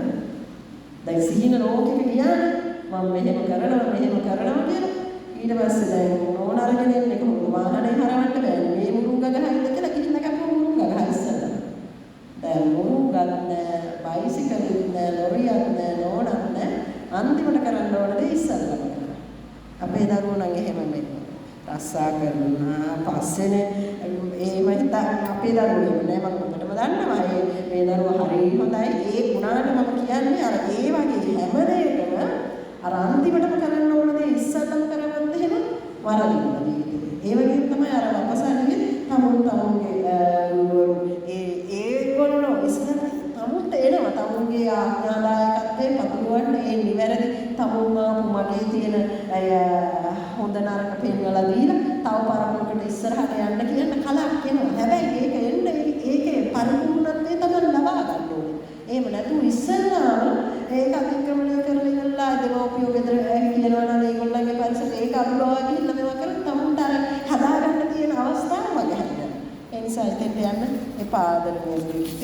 එහෙනම් ඉතින් මම ඔය මැසේජ් ටික නවතින්න අවසාන වශයෙන් නම් මම ඔයාලට කියනවා ඔය මේ අපි මේ දරන ඔය ඔයගොල්ලෝ දරන මේ සියලු උත්සාහයන් ඔයගොල්ලන්ගේ මේ ආදරණීය දුරු මෑණියෝ මේගොල්ලෝ මේ කාලය කැප කරලා අනිත් මට මේ කවුරු මහේෂිනේ කතා කරා බොහොම මට මේ අතරම මම පෙරේදා කතා කරන්න හිතුවා මට එන්න බැරි වෙයිද කියලා කියන්න ඕල්ටර්නේට් එකක් ඕල්ටර්නේට් ඒ කියන්නේ විකල්ප එකක් හොයාගන්නද කියන්න තරමොත් හිතන ඒ තරම් හරි අපහසුත් තිබුණා නමුත් ඉතින් මම හිතුවා මිනිස් බොහොම ආසාවෙන් කියන්නේ කවන්නේ මම මේ අවස්ථාව මගහරින්නේ නැහැ කියලා. ඉතින් ඒ නිසා මම මේ කියන්න උත්සාහ කරේ මේ හැම උත්සාහයක් තුළම තියෙන්නේ ඕගොල්ලන්ගේ සාර්ථකත්වය ඇති කිරීම.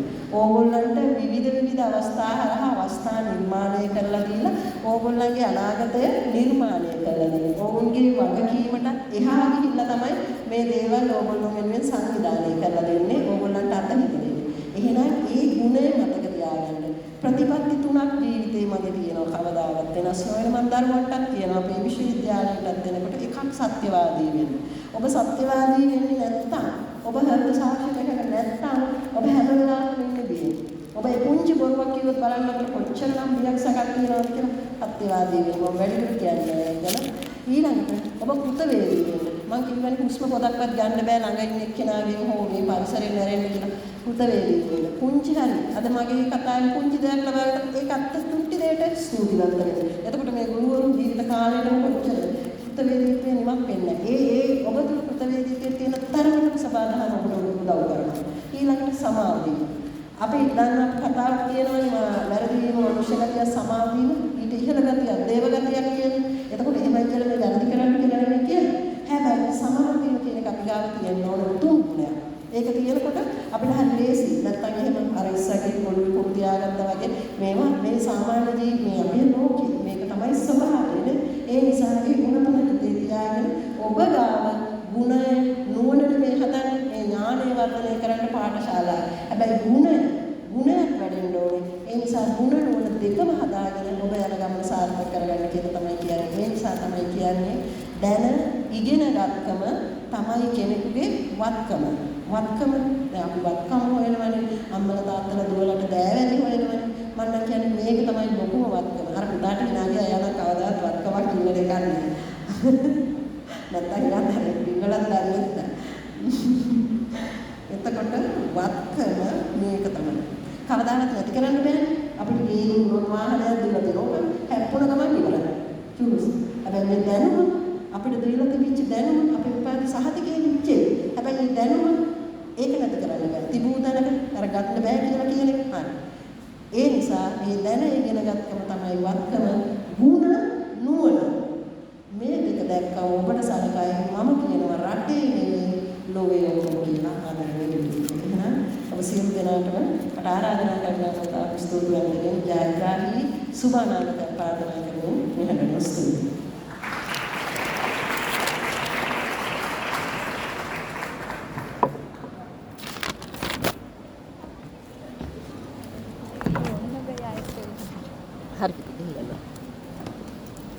බෙහෙවින්ම ස්තුතියි නැතිනේ ඉතාමත්ම වටිනා දේශනයට එවැනිම මොහොතක් වේදිකාව මුද රැඳී සිටිනුවෙන් අප ඔබතුමීගෙන් ඉතාමත් ගෞරවයෙන් ඉල්ලා සිටිනවා පරිසර සංගමයේ වත්මන් කමිටු සමාජිකාවන්ගේ නිල ලාංඡන සැලකීමටයි මේ සූදානම්. ඒ සඳහා අද දින ප්‍රධාන ආරාධිත අමතකාරන් වශයෙන් මෙහි සබඳී ශ්‍රී ලංකා සාගර විශ්වවිද්‍යාලයේ ආචාර්ය ලංකා වික්‍රමසිංහ මැතිණියට ඉතාමත් ගෞරවයෙන් ආරාධනා කරන අතරම එයට සහාය දැක්වීම සඳහා මේ ආරාධනය විද්‍යාලීය සහකාර විදුහල්පතිනි කුමාරි හේරත් මැතිණියට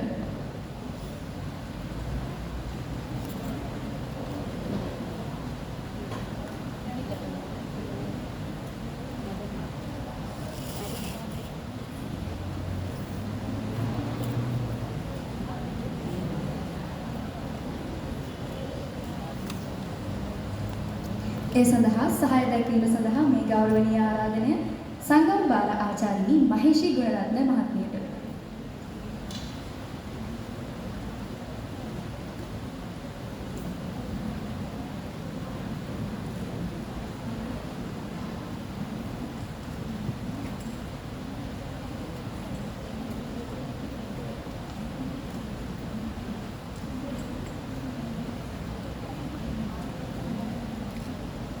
දෙදස් 23 වර්ෂයේ පරිසර සංගමේ කමිටු සමාජිකාව සභාපති ධනංජය සිල්වා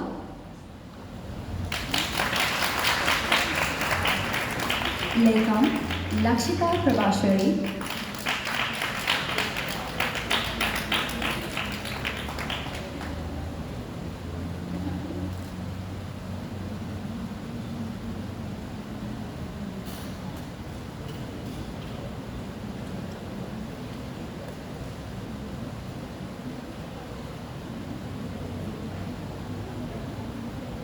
බාණ්ඩාගාරික හිරණ්‍ය ජයරත්න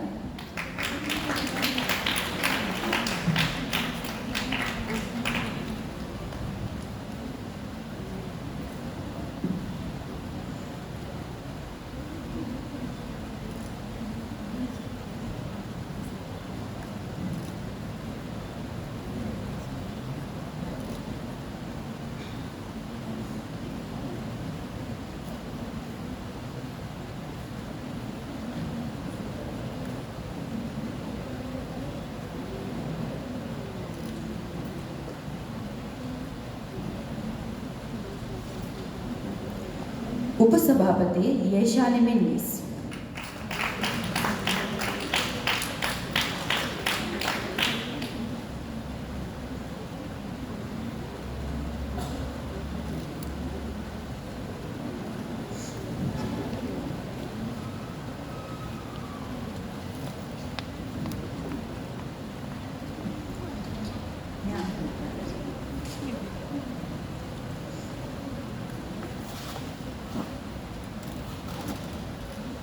प्रधान संविधायक किनुरी कुमारगे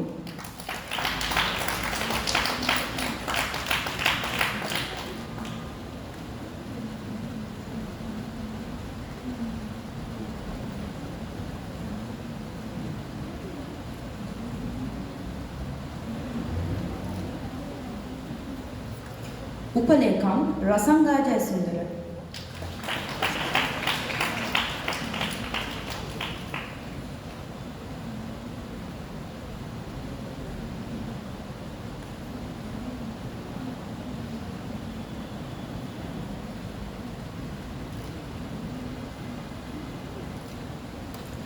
උපභාණ්ඩාගාරික හෙමල්නි කුලතුංග.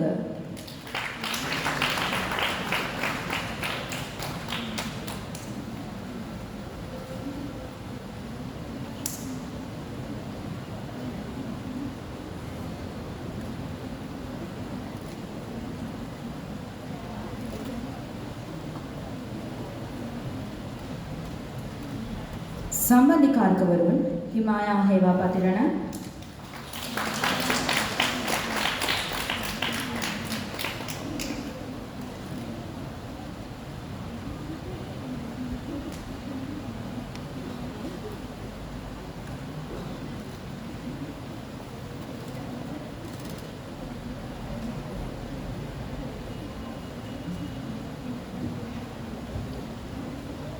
अमाया सिरिवर्धन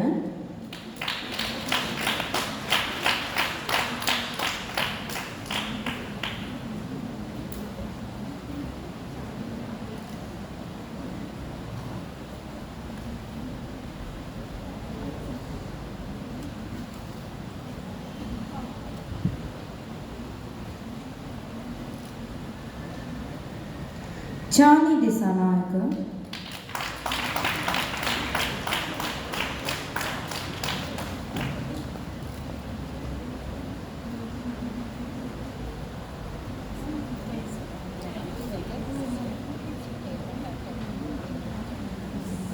संस्कारकवरुण ओमिन्या विजयकोण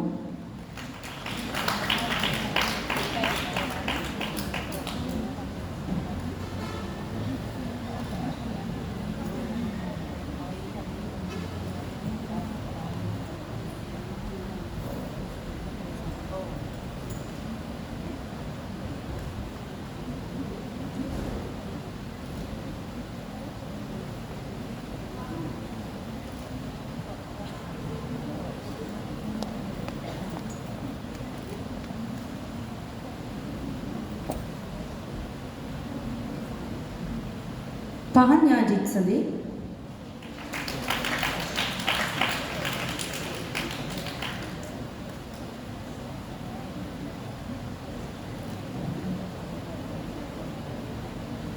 संविधायक दशाराम मधुशानी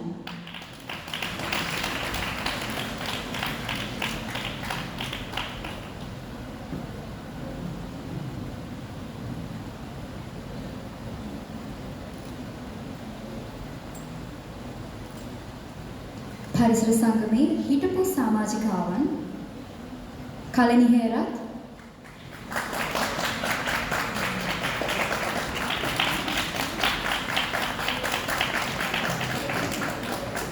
චහාරාදම් තිනිල්ල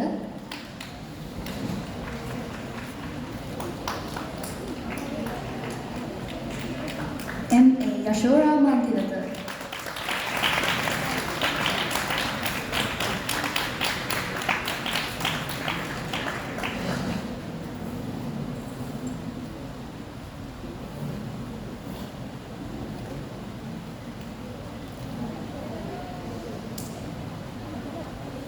බෙහෙවින්ම ස්තුතියි මැතිණිනි.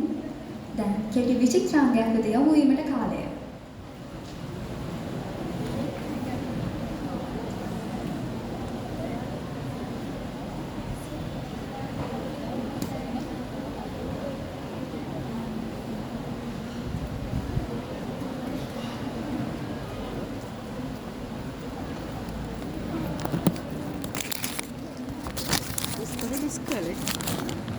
ඉස්කෝලේ මෙහෙද නැත්නම් ඉස්කෝලේ හයි ස්කූලේ මට සහයෝගයක් දුන්නා සෑහෙන මේකට වගේ උත්තර දුන්නා හයි ස්කූලේ මොකක්ද ජියෝග්‍රෆි ඒක තමයි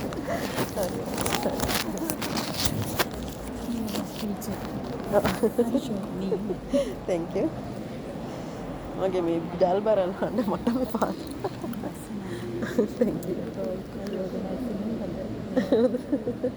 thank you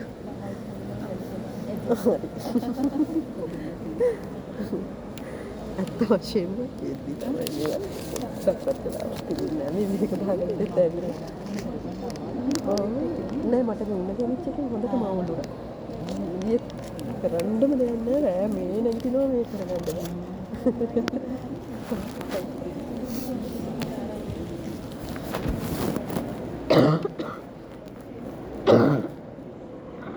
අපිට යවන්නේ